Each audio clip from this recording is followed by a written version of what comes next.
tell us just what happened, like on the night. What kind of? We woke up about 6 o'clock in the morning. My wife saw some water on the floor. She said, "Honey, there's some water." We thought maybe the toilet overflowed. It was about probably toe deep.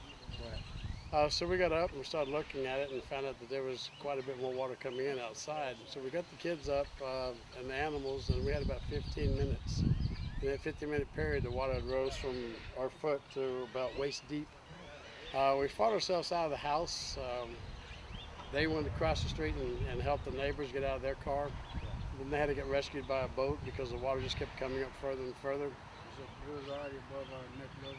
And so we got Neck we level. got the animals and the dogs and my son, my 5-year-old, and we got in the back of my truck and the water kept coming up higher and higher. So we decided, I've been here since 1969, it's the worst I've ever seen it.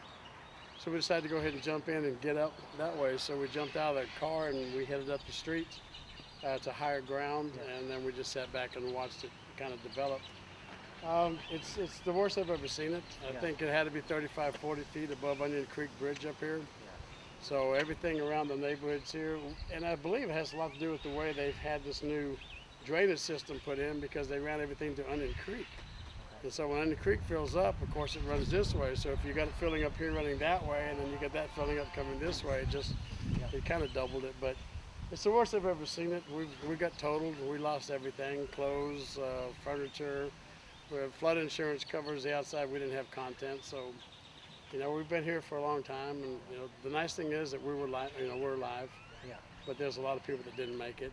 2 or 3 or 4 people out here, and a lot of animals. So we're getting a lot of relief from people. The Red Cross is doing a great job.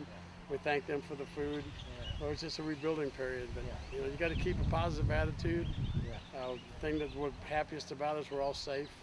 Yeah. We've all made it out, so we just have to rebuild. So every day's a new day. Yeah.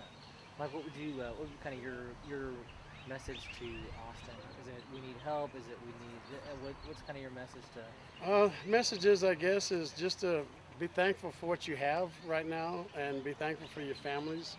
Yeah. Hug your kids. Know that your kids let them know you love them, because you never know what's going to happen tomorrow. We were sleeping.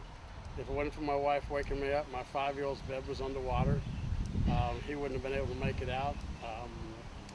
You just never know what's coming tomorrow. As far as Austin, everybody just needs to pull together. Everybody needs to pull together. We're really all family here. We really are. And so just help each other. Just put your hands out and help each other. I've got people here that are elderly that need a lot of things. We thank God can still work. Yeah. So we can do things. But there's a lot of people in this town that needs help. Yeah. So let's all pull together and help.